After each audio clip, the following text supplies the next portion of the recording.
Good morning. I'm here with Danielle Gardner because I've just read her blog about intuitive readings and getting one when you didn't really ask for one in a group. And it's something that it's very close, I'm very passionate about. And so I had to jump on Zoom straight away to talk to her.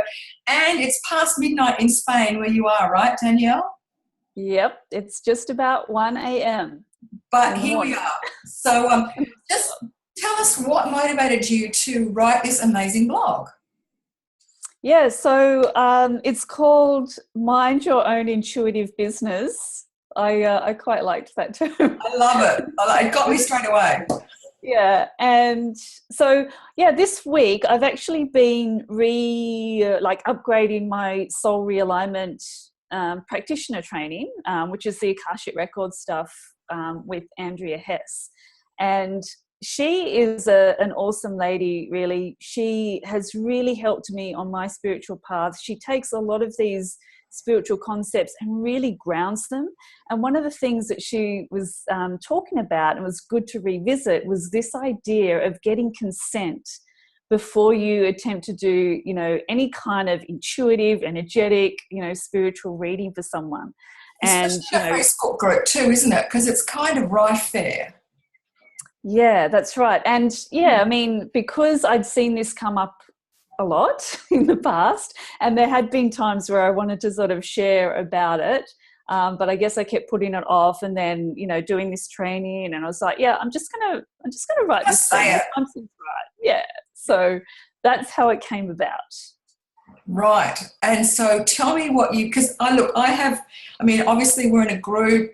There's been times when I've seen people share something genuine, and maybe they haven't wanted the intuitive take. They just wanted to share and be heard and seen.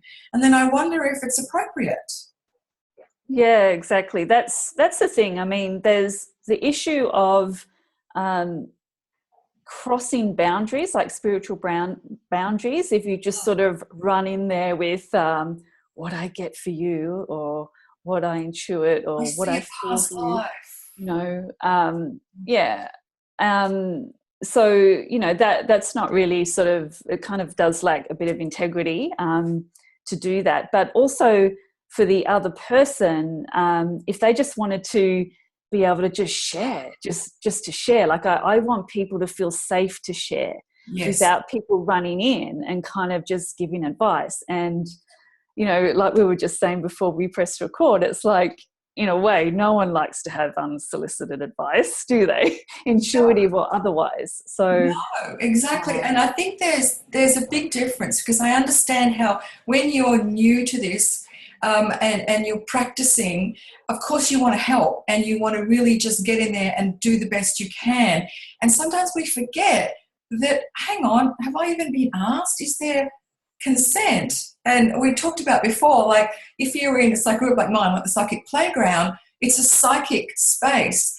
But does yeah. that give implied consent to respond to everything with an intuitive reading? I mean, I wonder, how does it feel sometimes? Because Yeah. I know that when I was first starting out, I'm guilty of it. I raced around giving everybody, and it was like, I feel so embarrassed about that now, because these people just looked at me like I was cray cray. So yeah, Yeah. I have learnt now to just pull back, but It's it's a concept that's not really discussed. That's what I no. find as well. Like coming across, Andrea's stuff again, it just reminded me, it's like, yeah, no one talks about this stuff. And because no one talks about it, it's like people unconsciously think they've got an intuitive license to go Yes, around dishing out, it's you know? okay for me because I'm intuitive. And you were Yeah. talking about before, when you were really new to the spiritual world, how you Yeah. listened avidly to someone who gave you intuitive advice, and what happened? Yes, yeah. I think this is a really important point wherever you are in your spiritual journey. That yeah, like in the beginning, I had a few people. Like you encounter spiritual people when you begin this spiritual path, and I remember a few people just would regularly be giving me kind of intuitive hits, and I used to just kind of take it all in and not question any of it, because I just thought, well, they're intuitive. That's right. They must know Um, it all. yeah. But now I know very, very different. And I know about consent. I know about the law of free will. And if I haven't actually engaged them in some way to do any kind of reading or whatever, then it's not really for me. And furthermore, what I know now is that where there is no consent, then what the information that person is getting is either a reflection of their own stuff, or a reflection of their intention. And so this is where it gets a little bit, because we go, well, my intention's to help. And it's like, yeah, but if it hasn't been asked, then you're actually interfering with their free will. And also, like at a deeper level, it's sort of like you're unconsciously doing it to be spiritually special. Because you're an intuitive. Yes. And that gets down to who you're really serving. Are you serving the person in front of you? Sometimes the best way to serve them might be to shut the hell up, or just to be mindful about, are they ready to receive this? Yeah. So I think you were giving some mindful tips about what to do, weren't you, in your blog? Yeah.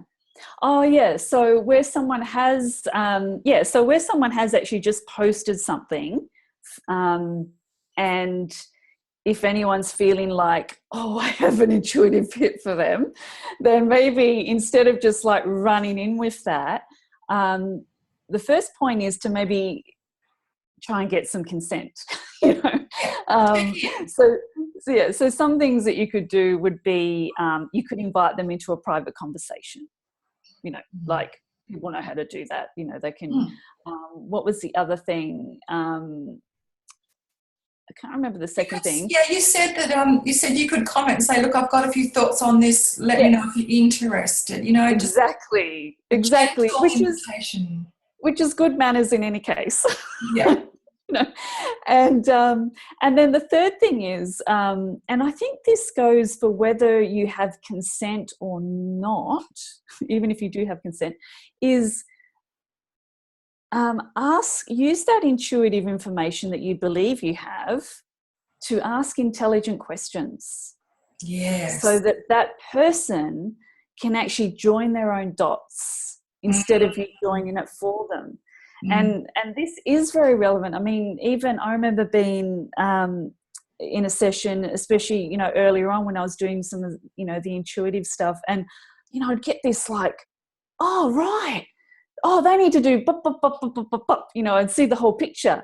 And then I would like proceed to tell them, oh, you need to do this, Now they weren't necessarily ready for that, Yes. And so the other thing is, by me telling them what to do, then they would have been going away with, well, Danny said. And where's the power in that? Blah, blah, blah. So, and I struggled with that a bit in the beginning, because it's like, oh, so if you have this intuitive information, what do you do with it? Because if you give it to them all, they maybe not ready. Yeah. Then it's like, then I learned that, so you use that information to ask intelligent questions so you can help them join the dots. Yes, and then the power stays with them. Yep. And again, they're not ready. And if they're not ready, then there's nothing, it's not your job. And also that's another thing that comes off that is that so many people that I train to do readings, and certainly on Free Reading Sunday, people say, well, I didn't get any feedback. They said nothing.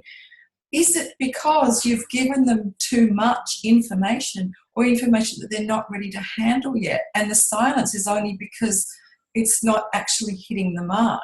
So then it then begs the question, how well are you tuning in? Because if you're tuning in perfectly, you kind of know how much to give. You don't have to give the whole kit and caboodle. Just give a little bit, because a little bit's powerful. Yeah. And that is your domain of expertise. It is, because I think we were talking about, because I've got some notes here, we talked about, because there's tips for the poster too, the person that asks the question. You can even say, hey, I'm not after an intuitive, info here, I'm just sharing. And I've seen that a lot in my group, and it's wonderful when, as a poster, you can say, hey, this is my boundary around this. That's awesome. Yeah. And I think that's what led me to think, especially after writing this today, as a community leader, and like you, like what we can do is really champion this in the groups to sort of really reinforce that, to say, hey, on this day, look, you can share, but if you need help, actually ask for it. Yes. Yeah. Hashtag. Empower yourself and ask. Yes.